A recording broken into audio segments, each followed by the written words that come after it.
Muy buenas tardes a usted que nos está viendo directamente desde la revista Peninsular y si nos escucha en la radio, pues a la hora que sea, en la mañana. Sean bienvenidos a este espacio y en ausencia de don Rodrigo Menéndez, quién sabe por dónde anda pajareando, aquí estoy, pero muy agradecido por la compañía de don Federico Berrueto. Usted lo conoce mejor que yo, es un gran analista político. Federico. Muchas gracias por la generosidad del comentario, Manuel, y realmente te aprecio mucho. Gracias, eres ampliamente correspondido, más porque ahorita nos vas a ayudar un poco. Para mí, Federico, la división de poderes en México, constitucionalmente muy buena, para mí siempre ha sido motivo de duda en muchas circunstancias.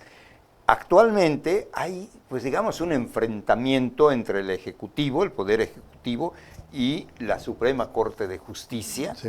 Y aunque no es nuevo, como que ahora lo veo un poquito menos velado. Antes se guardaban formas, hoy tengo la impresión, y puedo estar muy equivocado, de que dimos un paso hacia adelante, pero no sé si para bien. Hay un enfrentamiento visible entre estos dos poderes, como que el Ejecutivo está metiendo la mano, o eso pienso, o piensan muchas personas, no sé tú. Mira, es un tema no nada más muy importante, es un tema que tiene consecuencias muy serias a futuro. ¿Y esto por qué? Porque no es simplemente una diferencia de criterio o por una resolución determinada, como ha ocurrido con todos los presidentes, todos los gobiernos, incluyendo los locales, cuando los poderes judiciales tienen un criterio que no coincide con el del gobierno y sobre todo en temas de interés del gobierno, es natural que haya el desencuentro y la inconformidad. Y que se aireen estos puntos de vista no es malo, es parte, digamos, de la realidad política de toda nación, de todo país. El problema cuando se trata no de airear una diferencia, sino más bien crear las condiciones para que un poder se imponga sobre el otro. Y esto es lo que más me preocupa, el enfrentamiento más del presidente con el Poder Judicial Federal que el Poder Judicial Federal con el presidente. El Poder Judicial lo que ha hecho es tomar resoluciones de constitucionalidad que no son de satisfacción del presidente. Y esto a lo que lo ha llevado el presidente es a utilizar un agravio fundado de la población. ¿Cuál es el agravio de la población? El pésimo sistema de justicia que padecemos prácticamente todos los mexicanos. Los mexicanos no tenemos una buena opinión sobre el sistema judicial porque nuestra experiencia en general es muy frustrante. La justicia es lenta, a veces injusta y a veces es comprada, a veces es parcial. Y que es un agravio social fundado, el presidente lo está dirigiendo a la parte más sana del Poder Judicial Federal.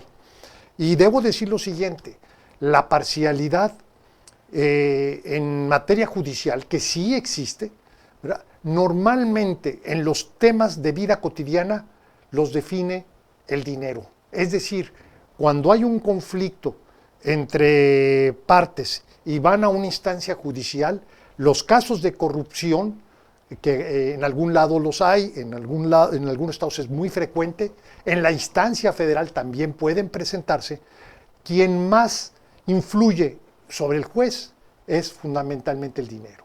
Lo segundo, tenemos la intimidación. ¿Cuántos jueces, no afortunadamente aquí en Yucatán, pero sí en el país, toman decisiones a partir del miedo, de lo que significa esta acción del crimen organizado para obtener resoluciones a su favor? Esa es una realidad. Pero en los temas de relevancia nacional, la parcialidad, ¿a quién va dirigida normalmente? Al gobierno o a los gobiernos. Quienes más ventaja obtienen de la parcialidad judicial son las autoridades. Mira, en este caso tenemos ministros en la sala superior, en la Suprema Corte de Justicia. Y si vemos los ministros más parciales, aquellos que sistemáticamente adoptan una postura. Ya están en la campaña de la Sheu. Bueno, uno de ellos ya está en la campaña, sí. ¿no? Pero ¿quiénes son? Son los que fallan a favor del gobierno. Okay. Entonces, y el presidente, ¿a quién reclama? Reclama a los que él propuso y que están defendiendo la Constitución. Entonces, todo esto para decir lo siguiente, que este enfrentamiento que estamos viendo entre el presidente y el Poder Judicial no tendría nada de preocupante si fuera simplemente la diferencia por resoluciones que no son de satisfacción del presidente. Sí es muy preocupante cuando la intención de todo esto es desacreditar al Poder Judicial, arrinconarlo a través del financiamiento, a través del desprestigio, a través de señalamientos agresivos, infundados, de corrupción, etcétera, y que todo esto a lo que llevaría sería a la subordinación del Poder Judicial Federal al presidente de la República. Y eso definitivamente no es aceptable. A ver, yo creo que la justicia, cuando no es expedita, deja de ser justa, para empezar. Debe de ser expedita. Yo te pregunto, porque tú tienes un amplio conocimiento del tema y de muchos temas del país, ¿no crees que esto que estamos viendo ahorita sea una parte de una estrategia? ¿Sí? El gobierno, para mi gusto, desde que comenzó en este periodo del señor López Obrador, está acabando con las instituciones del país, que para mi gusto, otra vez te digo, creo que no hay nada que nos haga más daño, ¿sí? Si tienes un poder legislativo sumiso y tienes un poder judicial sumiso, ¿sí? Ambos son un freno, son un dique, son una norma para el gobierno. El poder judicial está para precisamente frenar y regular las cosas del Ejecutivo. Si a todos los agarra este señor por donde quiera agarrarlos y se los pone a su disposición, ¿qué nos espera a los mexicanos? Bueno, mira, ¿qué es lo que está sucediendo? Hoy como nunca tenemos un presidente que asume que él está en una suerte de cruzada, de guerra santa, y que todo lo que lo limite, todo lo que se le oponga, sea la ley, sean las personas, sean los movimientos opositores, cualquier cosa que se le oponga, él lo va a ver como una resistencia, digamos, de la parte negativa, de los malos, de los conservadores, de los corruptos, en contra de su proyecto, digamos, una cruzada santa, una cruzada que no admite resistencias. Y como tal, pues es totalmente esta visión del poder. Es ajena a la democracia, porque la democracia lo que tiene son el límite que impone la ley, el límite que imponen los factores de poder, entre otros, la libertad de expresión, el hecho de que las autoridades estén sujetas a una opinión crítica, libre, a veces injusta, a veces desproporcionada, pero que haya esta, digamos, observación por parte de la sociedad a través de la libertad de expresión, siempre es algo que va a contener el abuso. Y por otro lado, cuando hay una instancia judicial que tiene la autoridad de decirle al presidente en condición de autoridad sometida, señor, usted no está por encima de la Constitución y por lo mismo tiene que cumplir la ley. Esto, que es propio de la democracia, es a contrapelo de la visión que tiene Andrés Manuel López Obrador de lo que debe ser la presidencia y su misión trascendental. Por eso le habla de la cuarta transformación. Y la cuarta transformación, eso hasta ahora empieza a verse, Manuel. La cuarta transformación, ¿por qué la llama así? Porque hacia donde él va es a una nueva constitución. Las tres transformaciones históricas a las que él alude han aportado una nueva constitución. Y su proyecto, al fin de su gobierno, es que haya un poder legislativo con mayoría calificada, sumiso, para poder construir una nueva constitución, desde luego, en la cual el poder judicial estaría sometido al presidente de la República. Pues yo creo que el poder legislativo, por lo menos lo que hemos visto en las decisiones de peso, ¿verdad?, es un poder sumiso al Ejecutivo. Ese mayoriteo que no es nuevo, pero lo tenemos hoy como si fuera un honor dejar pasar todo lo que el presidente quiera. Mira, tenemos una tradición autoritaria que viene de tiempo atrás. Esto no es nuevo en nuestro país. Lo que tuvimos fue pues, algo que parece ser ya un paréntesis, porque teníamos un México no avenido a la democracia, donde los poderes legislativos, el poder judicial, se sometían al gobernante en turno, sea presidente o gobernador del estado, y luego vivimos un proceso gradual de democratización, y en el 18, al ganar Andrés Manuel López Obrador las mayorías en el poder legislativo, regresamos al punto de partida, y que es un poder legislativo sumiso. No así el Poder Judicial Federal, que recordemos, el Poder Judicial en su versión democrática inicia en el 94. ¿Por qué? Porque se dan las bases para su autonomía. El presidente ya no designaba ministros a modo. La Corte ya no resolvía como el presidente quería. Ya funciona como una contención, y por eso podemos hablar de un arreglo democrático. ¿Qué es lo que ahora se pretende? Lo que ahora se pretende es que estemos igual que en el pasado, que el poder legislativo sea sumiso como es actualmente, pero no tiene mayoría calificada el presidente. Por eso las resoluciones de mayoría calificada no están prosperando en el poder legislativo. A ver, has tocado un punto. El señor presidente de la República quiere que los señores ministros que integran la Suprema Corte de Justicia de la Nación sean electos con el voto popular. ¿Ok? Ya vimos qué hacen con el voto popular. Lo estamos viviendo hoy. ¿Tú crees que se pueda llegar a eso? Y si se llega a eso, ¿crees que nos pueda beneficiar en algo? Mira, bueno, no creo que se vaya a llegar a eso, porque no creo que Morena vaya a obtener mayoría calificada en el Congreso, pero discutamos esto del tema de si es conveniente que los jueces, los magistrados y los ministros sean electos por voto popular. Lo primero es que estamos en un sistema electoral sumamente imperfecto. O sea, depositar en los ciudadanos el poder de decisión suena en teoría bastante atractivo, seductor esta idea. ¿Por qué? Porque ya no van a ser los jueces designados por las burocracias de los partidos, de los congresos, no, va a ser el pueblo el que va a designar. Sí, pero en la práctica, ¿qué es lo que ocurre? Necesariamente tú requieres de la mediación de los partidos. Tienes que hacer campañas. ¿Quién va a prevalecer en el caso ya de una contienda entre distintas personas que puedan digamos, aspirar a ser jueces? Pues vas a tener cuando menos el más popular. Y eso a lo mejor no es del todo malo, aunque nada tiene que ver con justicia, porque la justicia no te lo da un juez popular, te lo da un juez probo, experto e independiente, no un juez popular.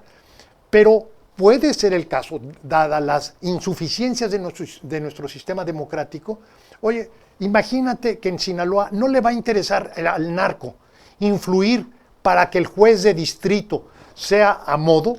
Claro que le va a interesar. ¿Para qué? Para que le libere a sus criminales. Entonces vamos a exponer al sistema judicial a la influencia de los factores de poder que inciden en la elección, sea el dinero, sea el crimen, para que ellos vayan construyendo un poder judicial a modo. Creo que sería un absurdo.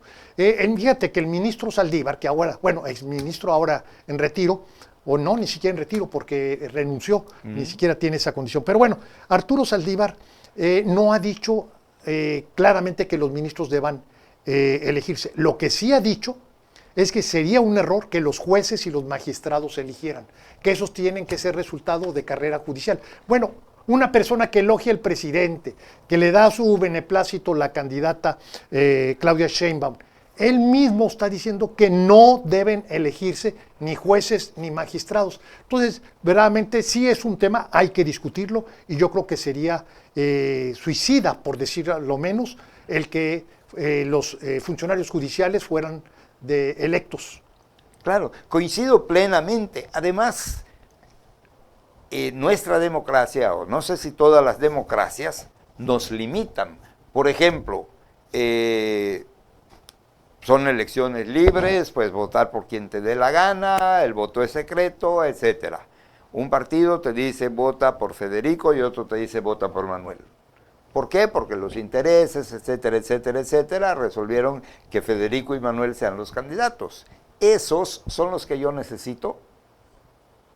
Sí.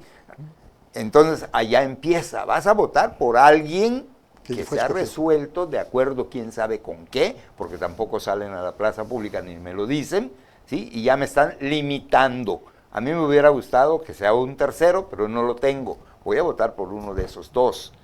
Pero ya sabemos cómo se hacen las elecciones. Y ahorita estamos viviendo un proceso muy especial. A mí no me había tocado a lo largo de 55 años al día de hoy, estar viviendo, pues digamos, con el privilegio de estar en primera fila, estar viviendo el desempeño político de todo el país. No me había tocado ver unos partidos tan desdibujados, no me había tocado ver un poder tan omnipotente, no me había tocado ver políticas tan lamentables, sufribles, de compra, porque no son otra cosa, como las estamos viviendo ahorita en este gobierno, que además no es el gobierno el que nos está dando un dinero que antes se nos daba de otra forma, nos lo están dando en efectivo y nos lo está dando una persona. Ese es el peor peligro, ¿sí? Nos están comprando, no hay otra. Son políticas asistencialistas 100%. ¿Se deben evitar? No, se deben hacer de otra forma. Esto nos pone en mayor riesgo que en ocasiones anteriores. Los partidos, para mi gusto, en una democracia como la nuestra, jugaban un papel muy importante. Pienso que eso se ha perdido. Estamos más en la plaza pública sin donde refugiarnos. Totalmente de acuerdo, Manuel. Totalmente. Cada una de tus palabras la hago propia. Pues así estamos. Imagínate, y si nos dicen vas a elegir a los ministros. Sí, sería una locura. Completa, porque ellos le van a deber algo a alguien. Aunque ahora también nos mandan una tercia al Congreso, que no sabemos cómo se maneja y no lo ponen, pero caray, yo siempre he aplaudido al legislativo, sí. Digo al ejecutivo, perdón, al legislativo no lo he aplaudido por muchas razones, pero para mí el Poder Judicial, con todas las debilidades, los problemas y demás, se mantenía en algo que necesitamos para poder subsistir como gente decente. Así es, mira, siempre hay que primero reconocer los problemas.